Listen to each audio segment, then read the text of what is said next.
ఇన్స్టాలో వీడియో చూసాను గులాబీ కొమ్మతో మొక్కను పెంచవచ్చని. ఆల్రెడీ ఒకసారి ట్రై చేశాను, మళ్ళీ ట్రై చేద్దాం. ఫస్ట్ అయితే ఇలా అలోవెరా తీసుకోవాలి. తీసుకున్నాక ఈ గులాబీ కొమ్మని దీంట్లో పెట్టాలి. లోపలికన్నా పెట్టుకున్నాక దీన్ని తీసుకెళ్ళి అయితే మట్టిలో పెట్టుకోవాలి. రండి మట్టిలో పెడదాం తీసుకువెళ్ళి.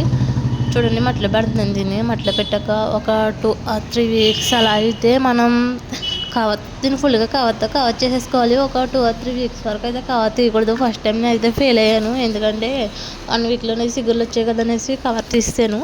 అలా కవర్ అయితే మీరు అసలు తీయొద్దు. కవర్ ఫుల్గా గాలి తగలకుండా కవర్ చేసేసుకున్నాక ఒక 3 or 4 వీక్స్కి అలాగా సిగుళ్ళు వచ్చాక తీయండి. తర్వాత ముందు అయితే నేను ట్రై చేశాను అన్నాను కదా, ఇలాగా ఇదైతే డైరెక్ట్ మట్టిలో పెట్టాను భూమిలోని.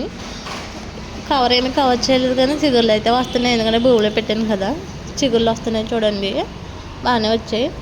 మనం మీషోలో అయితే డ్రాగన్ ఫ్రూట్ మొక్కలు పెట్టాను, ఇది అయితే అసలు ఏం అవ్వలేదు. సెకండ్ అయితే పర్లేదు, కొంచెం వచ్చాయి చిగుళ్ళు వచ్చాయి, ఇలాగ కొమ్మలు వచ్చాయి, కానీ ఎప్పటికీ పెరగట్లేదు, అలాగే ఉంటున్నాయి. మరి చాలా రోజులు అయింది, 1 month పైన అయింది. ఇలాగ కొమ్మలు అయితే వచ్చాయి కానీ ఇవైతే ఏమీ పెరగట్లేదు. అందుకే చూసి తీసుకోండి మీరు.